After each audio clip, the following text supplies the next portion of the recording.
Okay, let's call the Brattleboro Select Board meeting of Wednesday, October 1st, 2025 to order. This is a special meeting at a special time, 4 p.m. And the physical location for this meeting is the Select Board meeting room at the Municipal Center. But many of us are joining from Zoom, and the public is welcome to do so as well. So this is a special meeting. John, has it been properly warned? Yes, it was properly warned. Thank you. And is there anyone either in the room or on Zoom who would like to participate? Zoom, Seth, is there anyone? Seeing none. Very good. Then we will begin our regular business, which is the approval of the emergency management plan. So, John, would you like to introduce Jay and we'll begin? Yep. Thank you, Liz. So Chief Simons serves not only as our fire chief, but also as our emergency management director. And in that capacity, he's put together this local emergency management plan, and he will explain why we do this and what it's for, and go through some of the components. And then if you have any questions, we're happy to answer them. That's wonderful, Jay. Welcome. Thank you. And thank you, everybody, for having this special meeting. As John says, I put together the emergency management plan. This plan is vital. This plan is vital not only for our organization and our response posture, but also it allows us to get FEMA funding and state funding should we have an emergency in Brattleboro. Just to provide some kind of clarification on this document, this is what's called a base document. So this document is intended to be short and concise and not speak to specific emergencies. As we build out this program, we'll build out incident response plans. And the idea behind those is, those are hazard specific. So we might have an incident response plan for flooding. We might have an incident response plan for wildfires.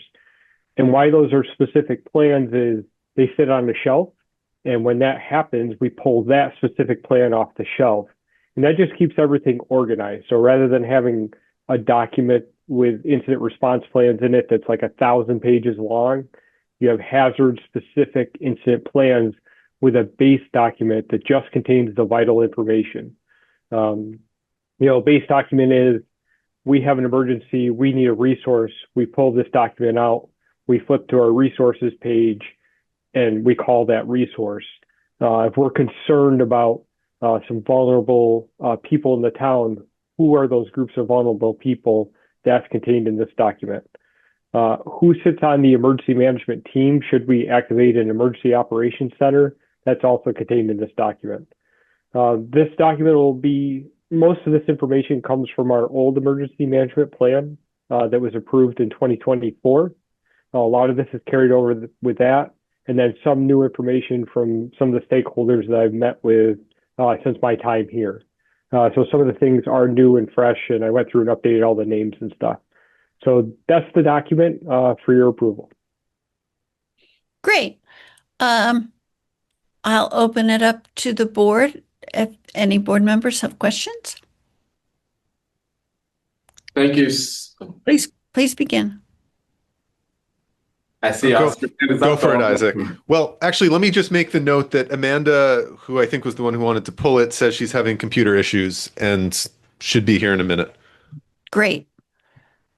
Oscar, did you have any other comments? Nope, that's it. Okay, great. Yes, and I had spoken to Amanda about her concerns, and I believe from what I see that Jay has responded to them. But Isaac, did you have comments? Yeah, well, thank you so much for taking the time to talk with us, and of course for putting together this vital document, Chief Simons.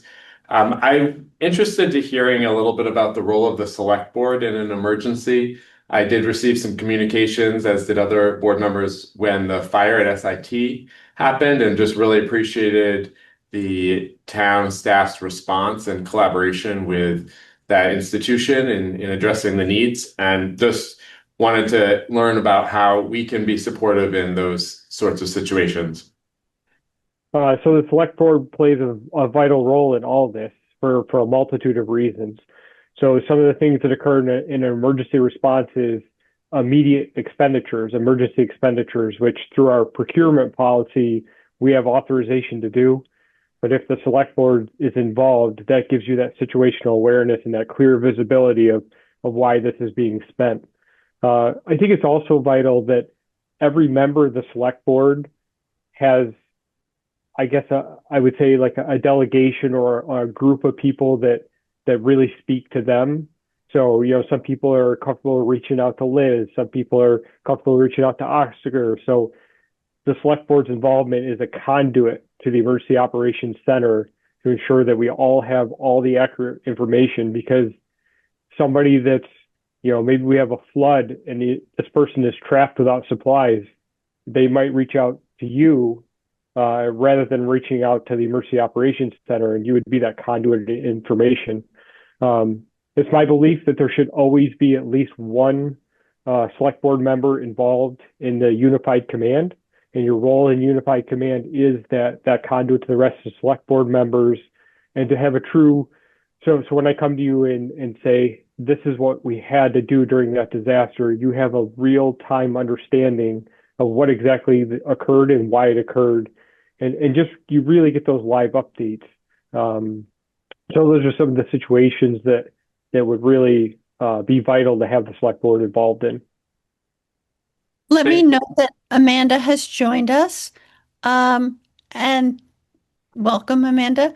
And I will just note that I did have the privilege of participating in the incident at the SIT fire, and it was wonderful to see our staff work together with other agencies.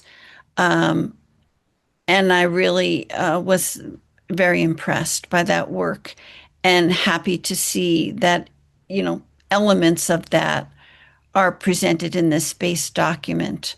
Amanda, I'm sorry that you missed Jay's brief presentation, but I know that you asked for more information to be provided in this report, and I wondered whether you've had a chance to look over the draft and whether you had any comment to make about the draft before us now.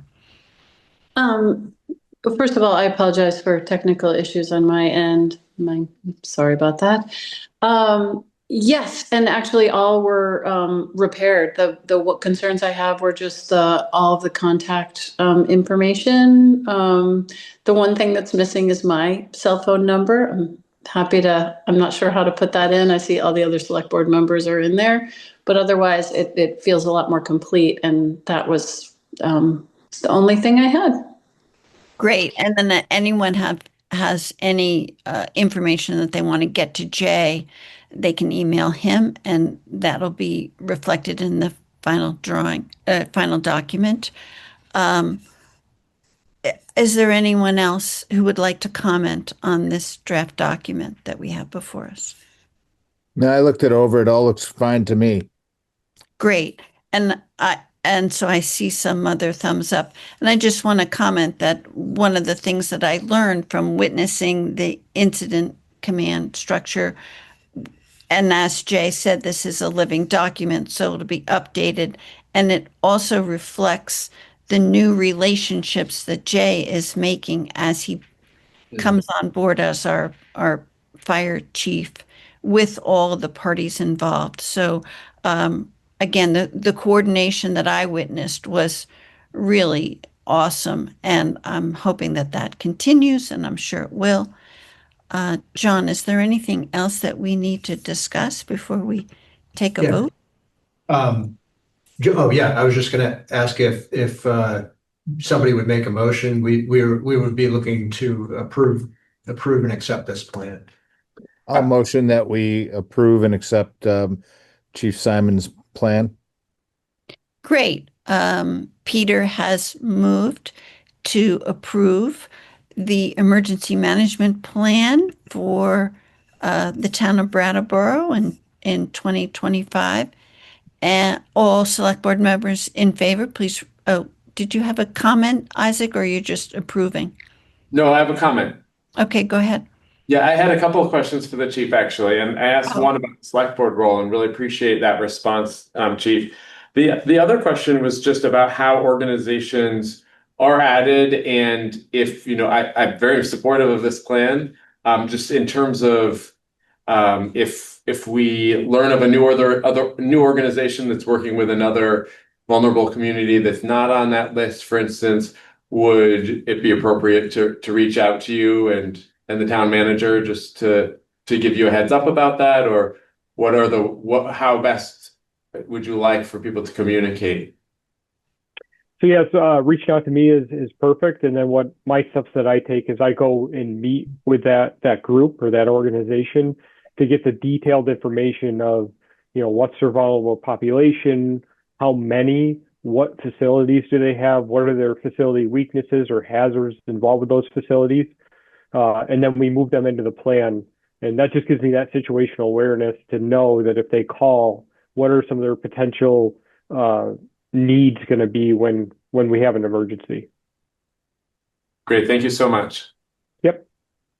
And I would just also mention, I think it's important if we can identify if there's any people who live in like a basement apartment, if there might be a flood. Those are good ones. Yep. Okay, so are we ready to vote? We've had a motion from Peter, and I'll reiterate that Peter's made a motion to approve the Brattleboro Emergency Management Plan. And all in favor, please raise your hand and say aye. Aye. Aye. And I count 5 hands up. So, Chief Simons, thank you very much. Thank you. John, thank you very much. Seth, also, thank you very much. I'll take one more motion. I'll motion to adjourn. Great. Peter has motioned to adjourn. All in favor, please raise your hand and say aye. Aye. And here we are, 5 hands again. Thank you all very much. And we'll see you soon. Thank Thank you. you. Thank you. Bye-bye. Bye.